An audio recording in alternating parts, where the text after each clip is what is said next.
कभी सपने देखना बंद ना करें, कभी विश्वास करना बंद ना करें, कभी हार ना माने, कभी प्रयास करना बंद ना करें और कभी सीखना बंद ना करें। यही सफलता की कुंजी है। जय हिंद साथियों, स्वागत है आपका आपके अपने YouTube channel study with M K Singh पर। साथियों, कैसे हैं आप? आशा करता हूं बहुत अच्छे होंगे और आपकी तैयारी बहुत अच्छे से चल रही होगी। साथियों, आज का हमारा वीडियो है एसएससी जीडी की नई वैकेंसी को लेकर। उन दोस्तों के लिए बहुत अच्छी खुशखबरी है जिनका किसी वजह से 1 या 2 नंबर से सिलेक्शन मेरिट से रह गया था और जिनकी एज पूरी नहीं हो पाई थी पिछली भर्ती में, तो उनके लिए बहुत अच्छी खुशखबरी है। देखिए उनके लिए क्या क्या न्यूज है कि एसएससी जीडी ने कांस्टेबल की न्यू वैकेंसी 2024-25 के लिए जारी कर दी है। यानी कि एसएससी जीडी जो हर साल भर्ती करवाता है कांस्टेबल के पद पर, इसी तरह 2024-25 के लिए भी नई भर्ती के लिए नोटिस जारी कर दिया है। और विज्ञापन जो है इस महीने के लास्ट में 27 अगस्त तक आपको विज्ञापन देखने को मिल जाएगा और 27 अगस्त में फॉर्म भी शुरू हो जाएंगे। तो सबसे पहले देखते हैं किन किन विभागों में भर्तियां निकल रही हैं। बीएसएफ में, सीआरपीएफ में, सीआईएसएफ में, एसएसबी में, असम राइफल्स, आईटीबीपी, एनसीबी और एसएसबी, इनमें एसएससी जीडी के थ्रू भर्तियां हो रही हैं कांस्टेबल के पद पर। भर्ती के लिए नोटिस जारी कर दिया गया है। अब देखिए खाली पदों की संख्या उसमें बताई गई है 84,106 पद खाली है इसमें, जिसमें जो है 46,000 पदों पर, लगभग 46,000 पदों पर भर्ती जो है प्रचलित है, जिसका अभी रिजल्ट आया था रिटन का, अभी उसका फिजिकल होना है। तो अगर ये देखें तो इसमें से इसे कम करें तो 37-38 हजार के आसपास, 37-38 हजार के आसपास पद खाली बचे हैं जिन पर भर्तियां होनी है। अब लगभग कुछ पद बढ़ाए भी जा सकते हैं, ऐसा भी हो सकता है कि 2-4 हजार पद बढ़ाए भी जा सकते हैं। 40,000 के आसपास आप मान के चलिए कि 40,000 के आसपास नोटिफिकेशन देखने को मिल सकता है आपको। तो फॉर्म भरने के लिए कब से प्रक्रिया शुरू हो रही है? तो फॉर्म भरने की प्रक्रिया शुरू हो जाएगी 27 अगस्त 2024 से, और इसके लिए आपको 1 महीने का समय मिलेगा। 27 अगस्त से 27 सितंबर तक या 25-26 सितंबर तक आपको टाइम दिया जाएगा फॉर्म भरने का।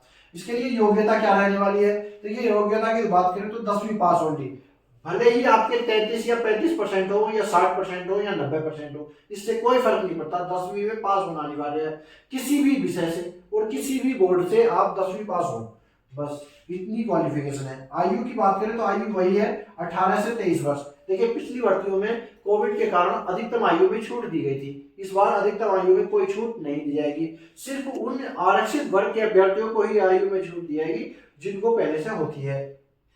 जैसे एससी एसटी के अभ्यर्थियों को 5 वर्ष की अधिकतम आयु में छूट होती है तो इनको भी दी जाएगी।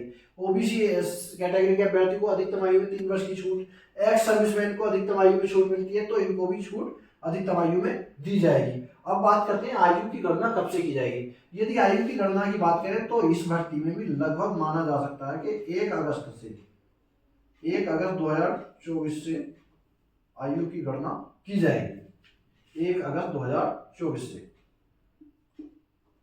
आपकी आयु 1 अगस्त 2024 को 18 वर्ष होनी चाहिए और अधिकतम 23 वर्ष होनी चाहिए जनरल कैटेगरी के लिए, और एससी एसटी ओबीसी और एक्स सर्विसमैन के लिए अपने आयु अधिकतम आयु में जो छूट है उसके अनुसार होनी चाहिए। अब बात करते हैं इसके लिए हाइट, जो सबसे ज्यादा जरूरी है। कौन कौन अभ्यर्थी फॉर्म भर सकते हैं, जिनकी हाइट पूरी होगी वही तो फॉर्म भरेंगे। सबसे पहले देखिए हाइट जो है मेल कैंडिडेट के लिए 170 सेंटीमीटर होनी चाहिए कम से कम, अधिकतम कितनी भी हो। फीमेल कैंडिडेट के लिए 157 सेंटीमीटर कम से कम होनी चाहिए, अधिकतम कितनी भी हो। एसटी कैटेगरी से अगर मेल कैंडिडेट है तो उसके लिए 162.5 सेंटीमीटर हाइट होनी चाहिए। एसटी कैटेगरी से अगर फीमेल कैंडिडेट है तो उसकी हाइट 150 सेंटीमीटर होनी चाहिए। चेस्ट की माप 80 से 85 सेंटीमीटर, 80 सेंटीमीटर बिना फुलाए और 85 सेंटीमीटर फुलाने के बाद 5 सेंटीमीटर का फुलाव आपके चेस्ट में होना चाहिए।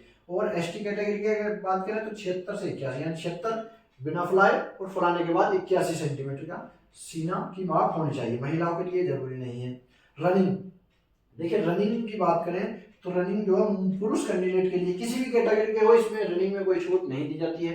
रनिंग 5 किलोमीटर की होगी जो को 24 मिनट में पूरी करनी होगी पुरुष कैंडिडेट को, और महिलाओं को 1.6 किलोमीटर यानी कि 1600 मीटर की रेस होगी 8.5 मिनट में पूरी करनी होगी। इसमें हाई जंप लॉन्ग जंप वगैरह कुछ नहीं होता फिजिकल में। फिजिकल बहुत आसान है इसका, बस दौड़ मारनी है। आपकी हाइट और चेस्ट हो गए पूरे तो बस दौड़ मारनी है किसी भी तरीके से, दौड़, बस यही फिजिकल है। फिजिकल बहुत आसान होता है इसका। अब इसके बाद मेन होता है इसका एग्जाम। देखिए एग्जाम में क्या क्या सब्जेक्ट पूछे जाते हैं, ये सबसे ज्यादा जरूरी है, इसी के आधार पर आपका सिलेक्शन होता है। ये तो सिर्फ क्वालिफाई होता है फिजिकल, और सिलेक्शन के लिए हमारी मेरिट बनती है, वो बनती है रिटन एग्जाम के आधार पर। रिटन एग्जाम में सीबीटी कंप्यूटर बेस्ड टेस्ट होगा, जिसमें 80 क्वेश्चन पूछे जाएंगे। 80 क्वेश्चन कौन कौन से विषय से होंगे?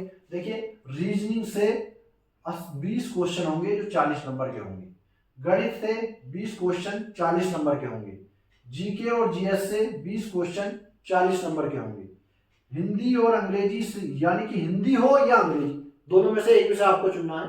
हिंदी से पेपर देना चाहते हैं तो हिंदी, अंग्रेजी में पेपर देना चाहते हैं तो अंग्रेजी, एक विषय चुनना आपको भाषा का।